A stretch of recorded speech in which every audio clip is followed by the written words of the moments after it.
오늘 우리에게 주시는 말씀 잠언 6장 1절에서 11절까지 말씀입니다. 잠언 6장 1절에서 11절 한 절씩 교독하겠습니다. 내 아들아, 내가 만일 이웃을 위하여 담보하며 타인을 위하여 보증하였으면 내 입의 말로 내가 얽혔으며 내 입의 말로 인하여 잡히게 되었느니라. 내 아들아, 내가 내 이웃의 손에 빠졌은즉 이같이 하라. 너는 곧 가서 겸손히 내 이웃에게 간구하여 스스로 구원하되 내 눈을 잠들게 하지 말며 눈꺼풀을 감기게 하지 말고 노루가 사냥꾼의 손에서 벗어나는 것 같이 새가 그물 치는 자의 손에서 벗어나는 것 같이 스스로 구원하라. 게으른 자여 개미에게 가서 그가 하는 것을 보고 지혜를 얻으라. 개미는 두렁도 없고 감독자도 없고 통치자도 없으되 먹을 것을 여름 동안에 예비하며 추수 때에 양식을 모으느니라. 게으른 자여, 내가 어느 때까지 누워 있겠느냐? 내가 어느 때에 잠이 깨어 일어나겠느냐? 좀 더 자자, 좀 더 졸자, 손을 모으고 좀 더 누워 있자 하면 내 빈궁이 강도같이 오며 내 곰핍이 군사같이 이르리라. 아멘. 오늘 우리에게 주시는 말씀입니다. 지경, 지혜와 경건을 넓히는 잠언의 말씀으로 또 하루를 시작을 깨우고 은혜를 나눕니다. 잠언은 우리에게 하나님 앞에서 지혜롭고 경건하게 살아가는 방법, 그 지경을 넓히는 지혜를 주고 있습니다. 오늘 잠언 6장 전체를 보면은 저희들이 전체를 읽지 않았지만 저희가 잠언을 보면서 한 장 한 장 다 보진 않지만 여러분들 꼭 모든 것을 다 읽어보시기 바랍니다.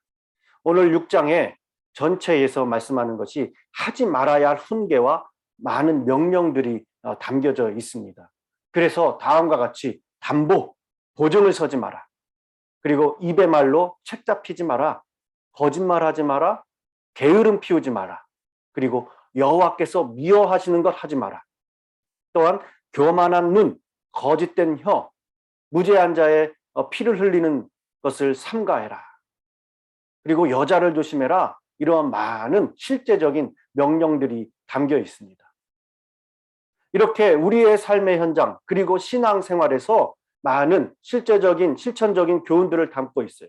그래서 오늘 말씀에서 나오는 것들만 조심해도 성공하는 인생 또한 신앙이 될 줄 믿습니다. 오늘 말씀에서 갑자기 솔로몬은 담보에 대해서 교훈합니다. 이 담보는 초기 이스라엘의 원시 상거래에서 사용되어진 이 단어입니다. 그리고 당시 상인들에게서 이 부의 거래, 신용의 평가로서 담보가 있었다고 합니다. 당시 대출업자들은 돈을 필요로 하는 자들에게 대출해줄 준비가 항상 그렇게 준비가 되어 있었다고 해요. 그리고 돈을 꾸는 자는 반드시 그를 보증해줄 만한 친구를 데려와서 보증을 서게 했습니다. 이것은 오늘날도 비슷하고 마찬가지입니다. 이 보증의 원어의 의미는 손을 치다, 손을 치는 행위를 말합니다.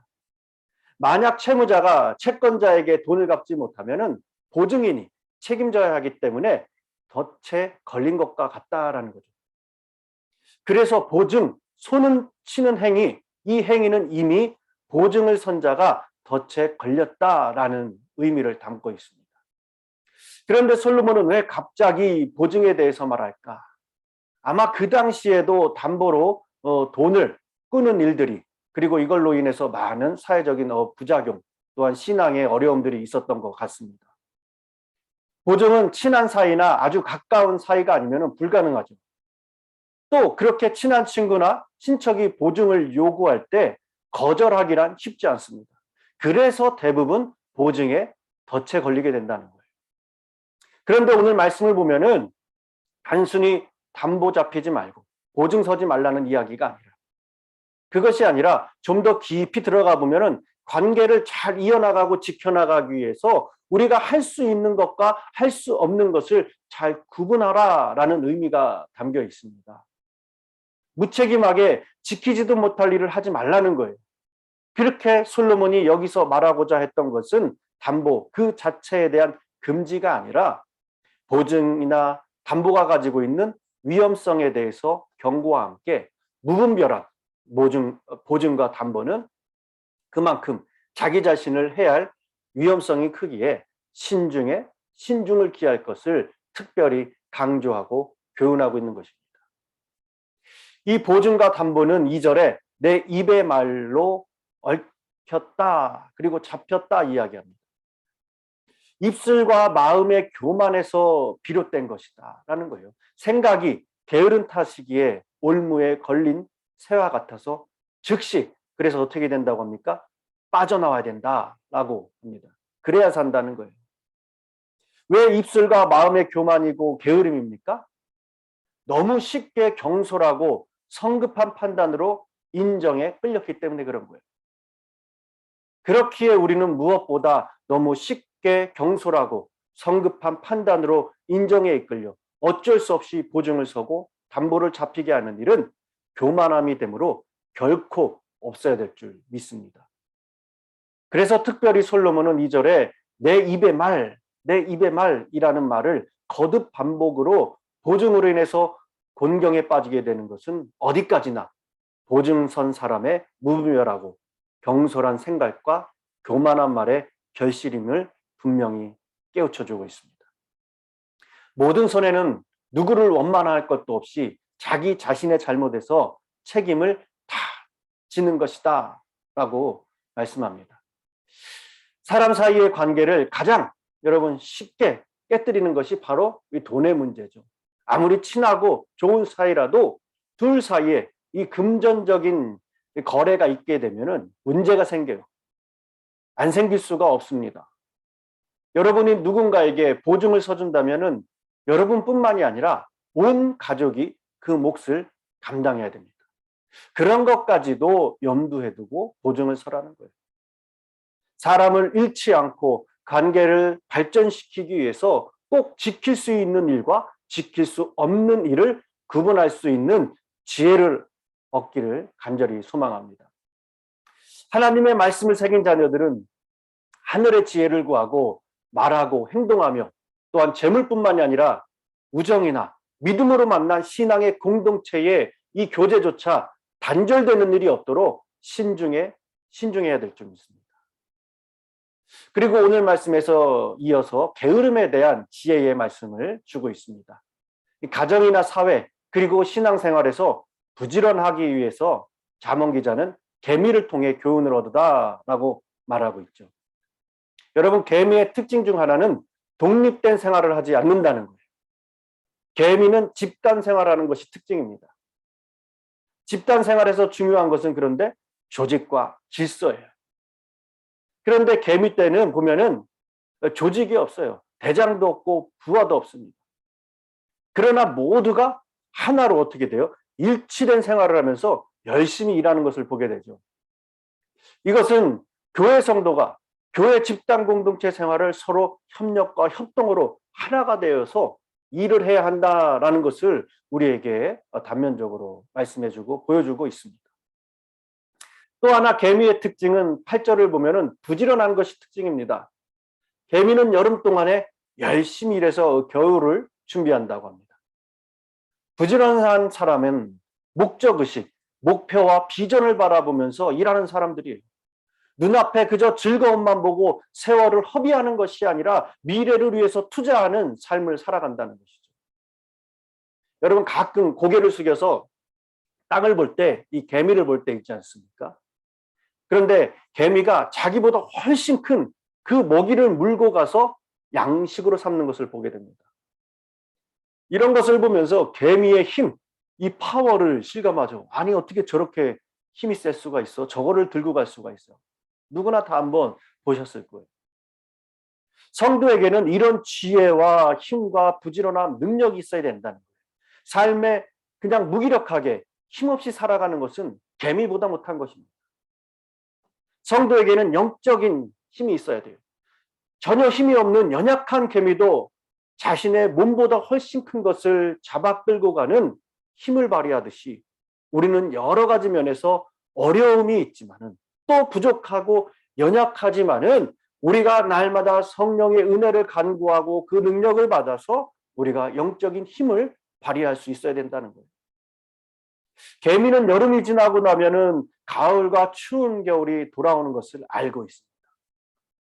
그러므로 여름에 덥지만은 추운 겨울을 대비하는 거예요.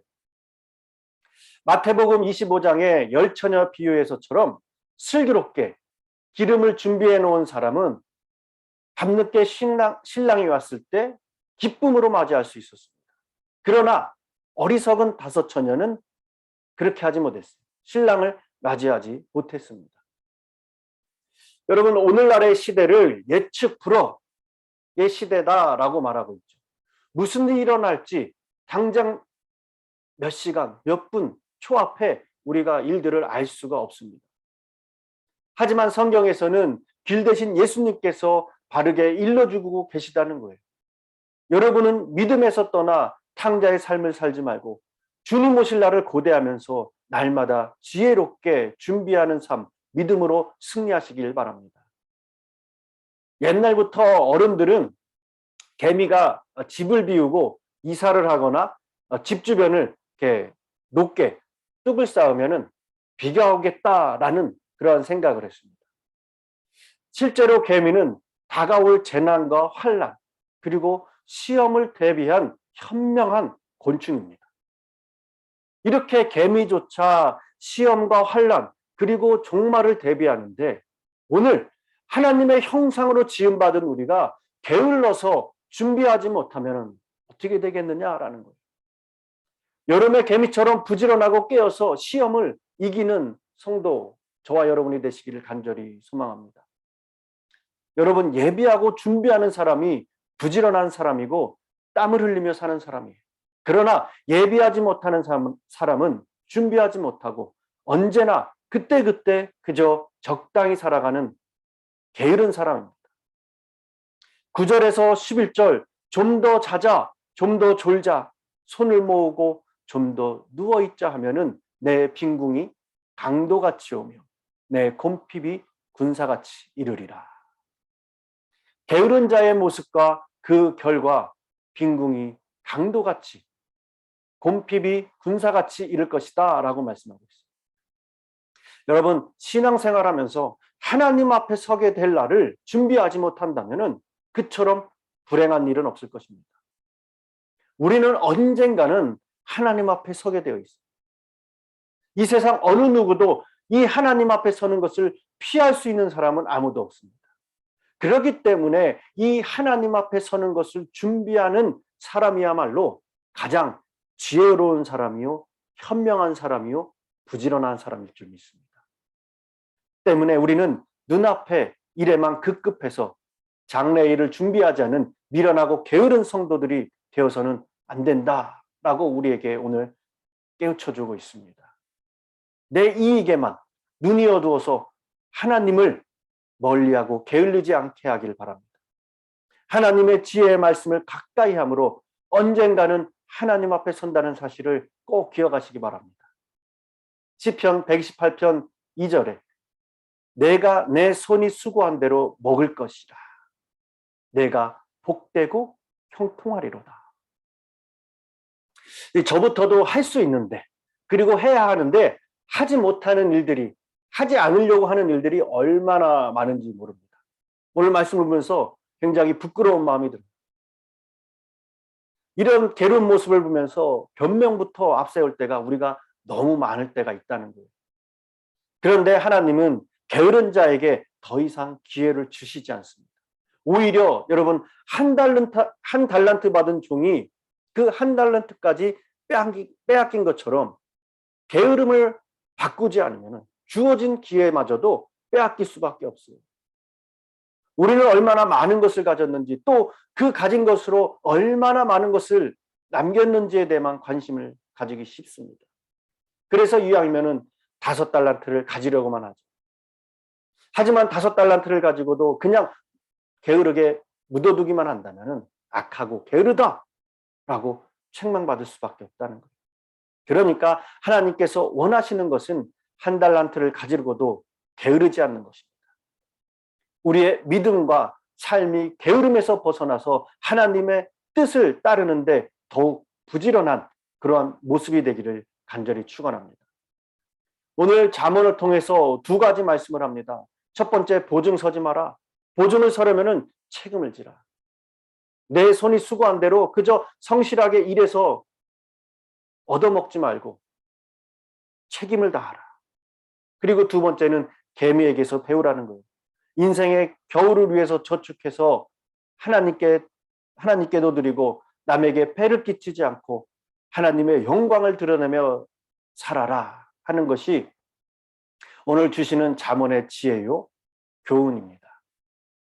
오늘 하루하루의 삶 속에서 항상 준비하고 예비할 수 있는 지혜롭고 경건한 지경을 넓히시는 그러한 복된 저와 여러분의 삶이 될 수 있도록 주님 간절히 기도하시고 그렇게 되어지기를 간절히 축원합니다.